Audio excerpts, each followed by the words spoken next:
మనం ఒక రైతు దగ్గరకు వచ్చామండి. రైతు ఏదో ప్రశాంతం కూర్చున్నారు, అడుగుదాం రైతులు ఏం మాట్లాడతారు. నమస్తే అండి. ఏందండి ఇద్దరు ప్రశాంతం కూర్చున్నారు? వర్షాల వల్ల పోతంత లేక పుష్కలంగా నీళ్ళు లేక పోతంత రాలిపోతుంది. దానివల్ల కొద్దిగా రైతులందరూ సమస్యలుగా ఉండరు. అసలు ఈ మొత్తానికి ఎట్లా ఉంటుందో కానీ కాల పరిస్థితి గడ్డుగా ఉందండి. ఏదైనా ఎలిన ప్రభావం బాగుంది అనేది. ఎలిన ప్రభావం బాగుంది. దానివల్ల వర్షాలు లేవు. ఈ వాతావరణం కూడా సహకరించక గాలి ఎత్తుగాలి దోలుతున్నక పోతంత రాలి మొత్తం నీళ్ళు వేసినా పట్ల కొట్టకపోతుందండి. అదే వేసిన పత్తి కూడా మనశ్శాంతికి లేదంట. మనశ్శాంతి లేదు. ఉన్న రైతులు కూడా తిమ్మతం లేదు. అంత బాధతో ఎవరన్నా కానీ. బోర్లు వస్తున్నాయండి నీళ్లు? మోయనంగా వస్తున్నాయి అన్నమాట. ఏదో అంత మాత్రం వస్తున్నాయా? మరి ఇప్పుడే నీళ్లు రాకపోతే రేపు మిర్చి వేసినప్పుడు కష్టం కదండి. కష్టం కరెక్టేనండి. ఇంకేదైనా వర్షాల మీద 10 రోజులకో 20 రోజులకో మళ్ళీ ఏదైనా వర్షాలు పెడితేనేమో అయ్యే కంటిన్యూగా అవుతాయి. వర్షాలు పడలేదనుకో అది మనం చెప్పేది కాదు, వచ్చిన అన్నాలు వస్తాయండి. ఏదైనా ఈ ఏడు కొద్దిగా రైతులు కొద్దిగా ఇబ్బందికరంగానే ఉంటదండి.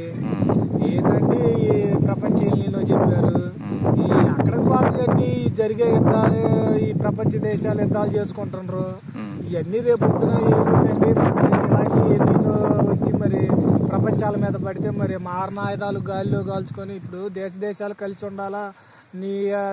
నేను పండించిన మిర్చి చైనా పోవాలి, వాడు పండించిన ఆపిల్ మన దేశానికి రావాలా, అంతా కలయిక మీద ఉండాలా. ఈ మనం చేసే యుద్ధాల కారణాల వల్లే ఇప్పుడు ఈ ఎల్నినో లాంటి ఏర్పడి ఇలాంటి కరువు నష్టాలు సంభవించి ఇప్పుడు ఇందులో మంచోడు నష్టపోతుండు, చెడ్డోడు నష్టపోతుండు. ఇప్పుడు రైతు అంటే అందరికి కావాల్సినోడు. ఇప్పుడు ఈయన 3 ఎకరాలు పత్తి వేసిండు. ఒక పక్క వర్షాలు లేవు, ఇంకో పక్క వర్షాలు లేనందుకు గాను ఎత్తుగాలి తోలుతుంది. ఎత్తుగాలి తోలితే పర్లేదు, ఎత్తుగాలి వల్ల ఈ కరెంటు నిలబడట్లేదు. కరెంటు నిలబడటం వల్ల ఈ గాలిలో తేమ శాతం తక్కువ ఉండటం వల్ల ఈ పూత కూడా రాలిపోతుంది. 5,000 రూపాయలకి చేను అయిపోయేది ఎకరానికి పత్తికి మందు కొట్టాలంటే ఇప్పుడు 15,000 అయినా కానీ ఆ గోడ నిలబడట్లేదు. రకాలుగా నష్టపోతున్న రైతు. మందు రేట్లు కూడా పెరిగినాయి బాగా, మందు కట్టలు బాగా పెరిగినాయి. ఇప్పుడు గతంలో 2,300 రూపాయలు, 1,800 అమ్మాల్సిన 28 కట్ట ఇవాళ 2,500 రూపాయలు తీసుకుంటాం. గతంలో యూరియా కట్ట కావాలంటే 200కి వచ్చేది, ఇవాళ ఒక కట్ట 500 తీసుకుంటారు.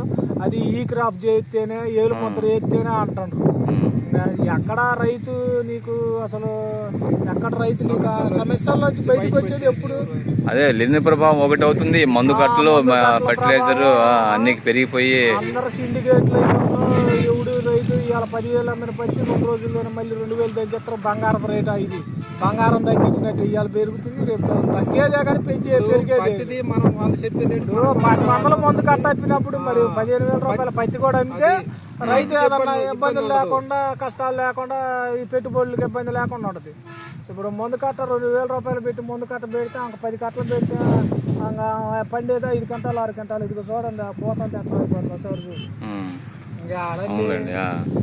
అది దీన్ని బట్టి మనం కూడా చెట్లు పెంచాలా, ప్రకృతిని కాపాడాలా, అది దేశాలు కలిసి ఉండాలా. ఇలాంటప్పుడే మనకి ఎలాంటి కరువులు ఇలాంటివి సంభవించకుండా ఉంటాయి అనేది మా అభిప్రాయం. అదేలేండి, ముందు అడవులు విస్తీర్ణం బాగా తగ్గిపోతుంది, అడవి విస్తీర్ణం పెంచాలి, చెట్లు బాగా పెంచాలి, కాలుష్యం తగ్గించుకొని ప్రకృతిని కాపాడితే అది మనల్ని కాపాడుకుంటుంది. అవును, అది కరెక్టేనండి. అది ఏదైనా వాళ్ళు చెప్పిన రేటుకే మనం కొనకు రావాలి కానీ మనం పత్తి అమ్మాలి, వాళ్ళు అడిగిన రేటుకి మనం ఇప్పుడు సముద్ర మట్టంలో, పసిఫిక్ మహాసముద్రంలో వేడి నీరు పెరగడానికి కారణం ఏంటంటే ఈ యుద్ధాలు, ఈ పొల్యూషన్, మరి ఈ వేడి శాతం పెరగబట్టేగా. అదే మానవ తప్పిదం అంటారు ఏదైనా. మానవ తప్పిదం, దానివల్ల మనం అనుభవిస్తున్నాం అంటారు. అదండి రైతు పరిస్థితి. ఇటేమో వర్షాలు లేక, ఇటేమో మందు కట్టలు రేట్లు పెరిగి, నీళ్ళ మందులు పెరిగి, దిగుబడులు రాక, గ్రౌండ్ వాటర్ లేక జనాలు ఈ సంవత్సరం పరిస్థితి రైతు ఘోరంగా ఉన్నారండి. దాన్ని చూసి దాన్ని బట్టి ఇంకా ప్రభుత్వం కూడా దాన్ని రైతులకి ఎట్లా ఆదుకోవాలా, ఏం చేయాలనేది చూడాలండి. ఈ సంవత్సరం పైర్లు పండకపోతే ముందాడికి బాగా ఇబ్బంది, కరువు వస్తుందండి. ఈ సంవత్సరం ఎలిన ప్రభావం ఎట్టొచ్చిందో మానవ జన్మ కూడా ముందాడికి రైతులకి అంతే వస్తుంది. సో రైతులు కోరుకునేది ఏంటంటే ప్రభుత్వం అనేది కొద్దిగా చూసుకోవాలి, జనాల్ని ఈ సంవత్సరం నుంచి ఎలిన ప్రభావం నుంచి ఎట్లా కాపాడాలి ప్లానింగ్ చేసుకోవాలని వాళ్ళు రైతులు బాధపడుతున్నారండి.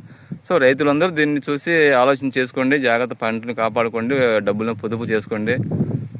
ఓకే అండి, థ్యాంక్ యూ అండి.